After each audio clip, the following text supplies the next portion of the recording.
Hello everyone, welcome to Sangeeta classes. Students, आज हम class 10 chapter 12 Heron's formula की exercise 12.2 का क्वेश्चन नंबर 5 करने जा रहे हैं। क्वेश्चन है, a rhombus shaped field has a green grass for 18 cows to graze. A rhombus shaped field है एक, और उसमें ग्रीन ग्रास लगी है। किसके लिए? 18 काउज के लिए, जो ग्रेज कर सके।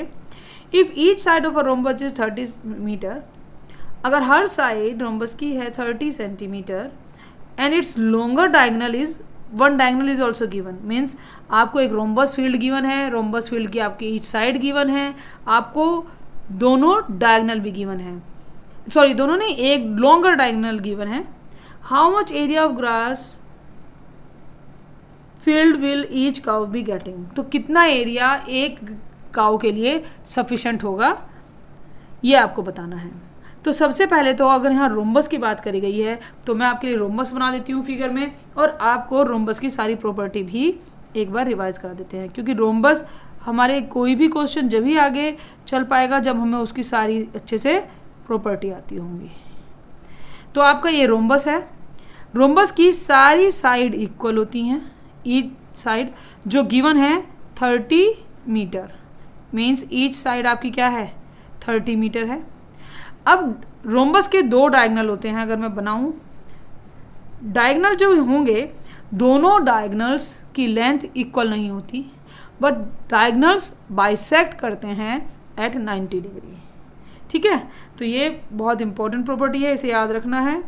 Diagonals of a rhombus bisect each other at 90 degree, means जब वो काटेंगे तो यहाँ पर जहाँ पर काटेंगे वो 90 एंगल होगा। ये आपका है।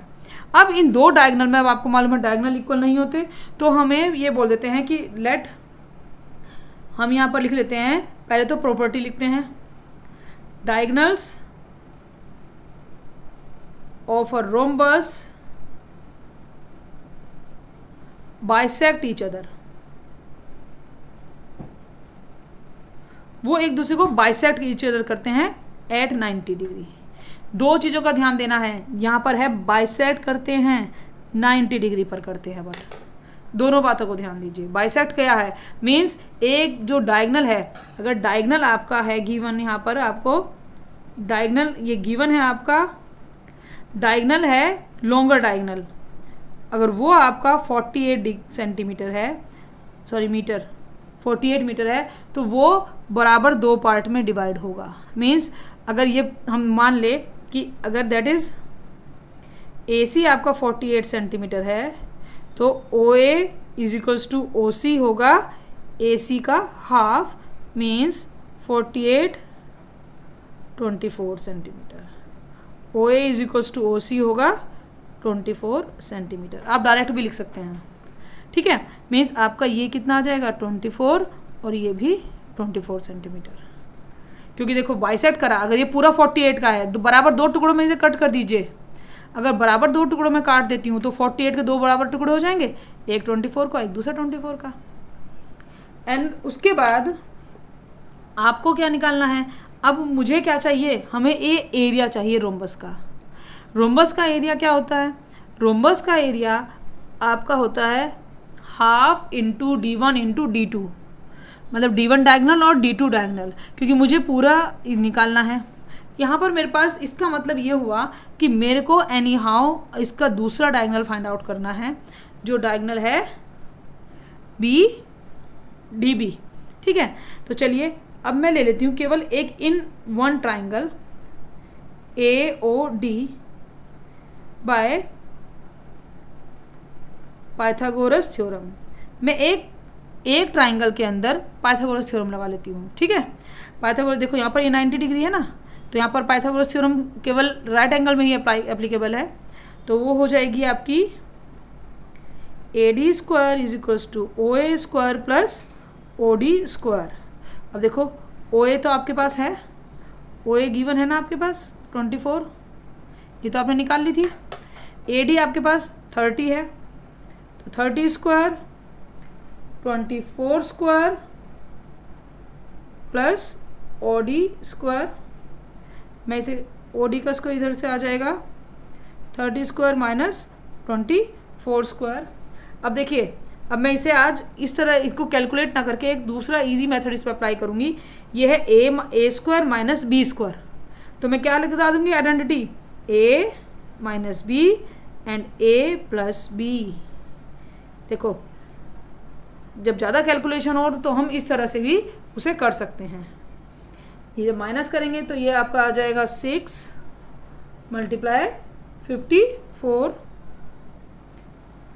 अब इसको क्या करेंगे, 6 इंटू 54 को क्या कर सकते हैं, 6 9 जा 54 होते हैं। अब उसको मैं क्या कर सकती हूँ, 6 इंटू 6 इंटू 3 इंटू 3। देखिए मैंने ऐसा क्यों करा, 54 के टुकड़े मैंने ऐसे करे, फिर उसके 9 को मैंने अगेन 3 इंटू 3 कर दिया। इससे क्या आ गया कि पेयर में बन गए। ठीक है, मेरी इससे ऐसा करने से कैलकुलेशन बिल्कुल सोल्व ईजी हो गई। तो ये आ गया आपका 18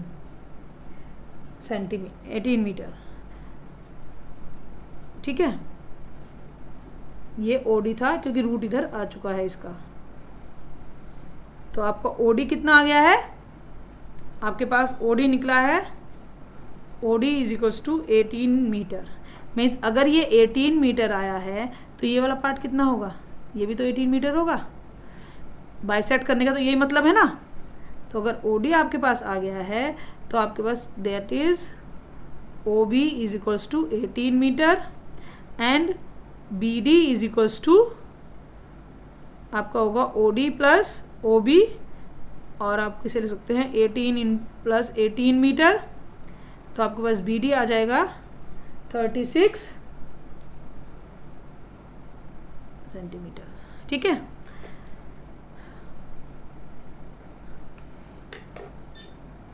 अब हम निकालेंगे area of rhombus.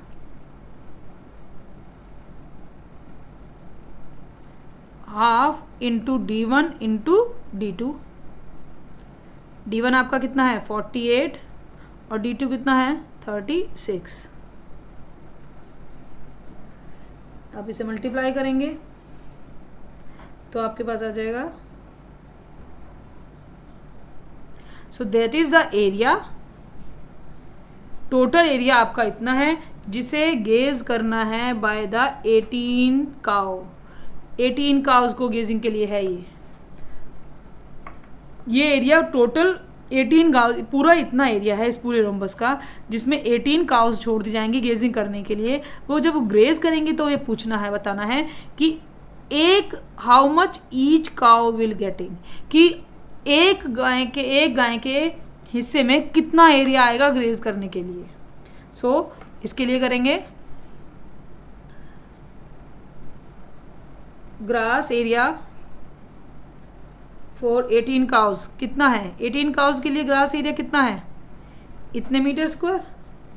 And grass area for 1 cow कितना होगा, डिवाइड बाय 18, डिवाइड कर दीजिए, ये आपका आएगा 48 मीटर स्क्वायर। सो एक गाय को ग्रेज करने के लिए कितना एरिया आएगा, 48 मीटर स्क्वायर। इतना एरिया होगा हमारा जो एक गाय को ग्रेजिंग के लिए मिलेगा। ओके, इजी सा क्वेश्चन था, बस आपको प्रॉपर्टी हर चीज़ की आनी चाहिए। आप इस क्वेश्चन में अच्छा एक तरीके से और कर सकते थे कि आप half into base into height करके ये एक ट्राइंगल का एरिया निकाल लेते और फिर उसे 4 से मल्टीप्लाई कर देते। ये भी एक रास्ता था निकालने का, बट ये भी एक मेथड है कि हम रोम्बस का सीधा डायरेक्ट फॉर्मूला अप्लाई कर दें और हम पूरे रोम्बस का एरिया फाइंड आउट कर लें।